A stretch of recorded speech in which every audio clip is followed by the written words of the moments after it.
പ്രിയപ്പെട്ടവരെ, നട്ടുള്ള രാജ്യം നിവർന്നു നിന്ന് വെല്ലുവിളി സ്വീകരിച്ചപ്പോൾ ഏത് ലോക പോലീസിനും അടിതെറ്റുമെന്നുള്ളതിന് ഉത്തമ ഉദാഹരണമാണ് അമേരിക്കയും താരിഫും ആ ഒരു വ്യാപാര യുദ്ധങ്ങളും.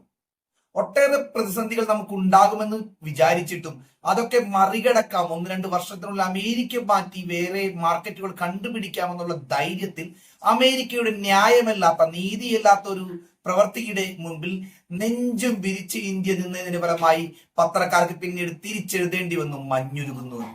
അതിന്റെ ഭാഗമായി കഴിഞ്ഞ ദിവസം ഒരു പ്രസ്താവനയുണ്ടായി. അമേരിക്കൻ ഊർജ്ജ സെക്രട്ടറി ക്രിസ് റൈറ്റിന്റെ ഒരു പ്രസ്താവനയോട് പോയി പണി നോക്ക്, നമ്മൾക്ക് വേണമെങ്കിൽ എവിടെ നിന്ന് വേണമെങ്കിലും എണ്ണ വാങ്ങും, അല്ലെങ്കിൽ നിങ്ങൾ വില കുറച്ച് തരണം എന്ന് പറയേണ്ടി വന്നു. പരോക്ഷമായിട്ടാണെങ്കിലും നിവർന്നു നിന്ന് ഈ പറച്ചിൽ കേൾക്കുമ്പോൾ അഭിമാനം കൊള്ളുന്നു. എന്റെ രാജ്യത്തെ കുറിച്ച് ഓർത്ത എന്റെ രാജ്യം വളരെയേറെ അഭിമാനം കൊള്ളുന്നു. പുതു കോളനി വാഴ്ച എന്നൊരു കാര്യം കൊണ്ട് ലോകത്ത് തങ്ങളുടെ അപ്രമാദിത്യം തെളിയിക്കാൻ ശ്രമിക്കുന്ന ലോക പോലീസായ അമേരിക്കയുടെ ഇതേപോലെ നിവർന്നു നിന്ന് എതിർക്കുവാൻ, അതായത് ഒരു ഫ്രണ്ട് എന്ന രീതിയിൽ പരസ്പര ബഹുമാനം വേണമെന്ന് ആഗ്രഹിച്ചുകൊണ്ട് അത് കിട്ടുന്ന ഒരു ഏക ലോകരാജ്യം ഇന്ത്യ തന്നെയാണ്. അതേപോലെ അമേരിക്കയുടെ ഈ കാണിക്കുന്നത് ഇരട്ടത്താപ്പാണെന്ന് തുറന്നു പറയുകയും ചെയ്തു. കാര്യത്തിലേക്ക് കടക്കാം. അതിനു മുമ്പ് ഞാൻ പറയുന്ന കാര്യങ്ങൾ ഇഷ്ടപ്പെടുകയാണെങ്കിൽ നിങ്ങൾ ഈ ചാനൽ ഒന്ന് സബ്സ്ക്രൈബ് ചെയ്യുവാൻ ഞാൻ നിങ്ങളോട് താല്പര്യപ്പെടുന്നു. ഇഷ്ടപ്പെടുകയാണെങ്കിൽ മാത്രം നിങ്ങൾ ചാനൽ ഒന്ന് സബ്സ്ക്രൈബ് ചെയ്യുക. കഴിഞ്ഞ ദിവസം ഒരു കാര്യമുണ്ടായി. താരിഫ് യുദ്ധങ്ങൾക്കിടയിൽ അവസാനം ട്രംപ് വന്ന് പറഞ്ഞു ഇന്ത്യ ഏറ്റവും നല്ല ഫ്രണ്ടാണ്, അതാണ് ഇതാണെന്നൊക്കെ പറഞ്ഞു. അതിനുശേഷം കഴിഞ്ഞ ദിവസം അമേരിക്കൻ ഊർജ്ജ സെക്രട്ടറി ക്രിസ് റൈറ്റ് പറയുകയാണ്, ലോകത്ത് എവിടെ നിന്ന് വേണമെങ്കിലും നിങ്ങൾക്ക് എണ്ണ വാങ്ങാം, പക്ഷെ ഒരിക്കലും റഷ്യയിൽ നിന്ന് എണ്ണ വാങ്ങരുത്. ഇത് ധാർമ്മികതയുടെ പ്രശ്നമാണ്. എന്താണ് ധാർമ്മികത എന്ന് അറിയാമോ?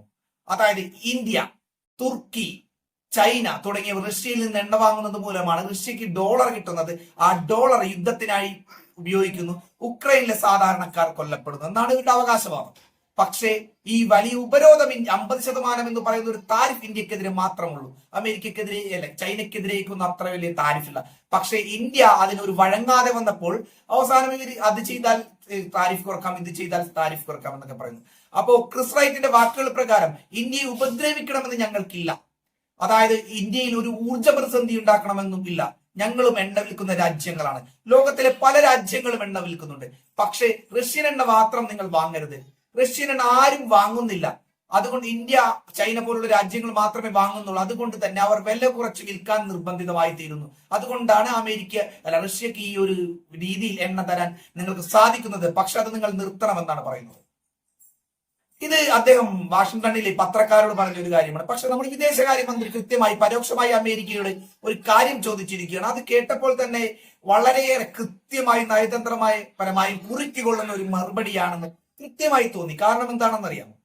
ഈ താരിഫ് വിഷയത്തിൽ ചില രാജ്യങ്ങൾക്ക്, അത് അമേരിക്കയാണ് ഉദ്ദേശിക്കുന്നത്, ഇരട്ടത്താപ്പാണ്. ഇരട്ടത്താപ്പൽ അതായത് ഒരു സമാധാന ലോകത്ത് വികസനം കൊണ്ടുവരും, തീർച്ചയായും ശരിയാണ്. പക്ഷെ ഇത്തരം നീതിയുക്തമല്ലാത്ത താരിഫല്ല ഏർപ്പെടുത്തേണ്ടത്. രാജ്യങ്ങൾ തമ്മിൽ വിഷയമുണ്ടായ നയതന്ത്രപരമായി ചർച്ചകളിലൂടെയാണ് ആ ഒരു വിഷയം കൈകാര്യം ചെയ്യേണ്ടതും അതിന്റെ ഉടമ്പടിയിലെത്തേണ്ടതും അത് തീർക്കേണ്ടതും. അല്ലാതെ ഇത്തരത്തിൽ അനീതിപൂർവമായ ഒരു താരിഫല്ല ഏർപ്പെടുത്തേണ്ടത്. അതിനെതിരെ ഇന്ത്യ പ്രതികരിക്കും. അത് ഏർപ്പെടുത്തിയാൽ പ്രതിരോധിക്കും തീർച്ചയായും. അത് ഇവരുടെ പേരെടുത്തൊന്നും പറഞ്ഞിട്ടില്ല കേട്ടോ. രണ്ടാമത്തെ കാര്യം, അമേരിക്കയോട് ഇന്ത്യ കൃത്യമായി പേരെടുത്ത് തന്നെ പറഞ്ഞു, അമേരിക്ക ഒരു കാര്യം ചെയ്യും, റഷ്യയിൽ നിന്ന് എണ്ണ വാങ്ങൽ നിർത്തണമെങ്കിൽ വെനിസ്വല, ഇറാൻ തുടങ്ങിയ രാജ്യങ്ങളിൽ നിന്ന് എണ്ണ വാങ്ങാനുള്ള അനുമതി നിങ്ങൾ ഈ താരിഫ് കുറിച്ചുണ്ട്. പക്ഷേ അതവർ ചെയ്യില്ല. കാര്യം വെനിസ്വലയെയും ഈ പറഞ്ഞ ഇറാനെയും ഇവർ നേരത്തെ തന്നെ കരിമ്പട്ടികയിൽ, അതായത് ഉൾപ്പെടുത്തിയ രാജ്യമാണ് അമേരിക്ക. അപ്പൊ അമേരിക്ക പറയുന്ന സ്ഥലത്ത് നിന്നും എണ്ണ വാങ്ങാൻ ഞങ്ങൾക്ക് നടക്കില്ല. ഈ ബാരലിൽ നിന്ന് ഇന്ത്യക്ക് എവിടെ നിന്നാണ് കുറവ് കിട്ടുന്നത് അവിടെ നിന്ന് വാങ്ങാൻ പറ്റും. റഷ്യൻ എണ്ണയ്ക്ക് ബാരലിന് $68.75 ഉള്ളൂ.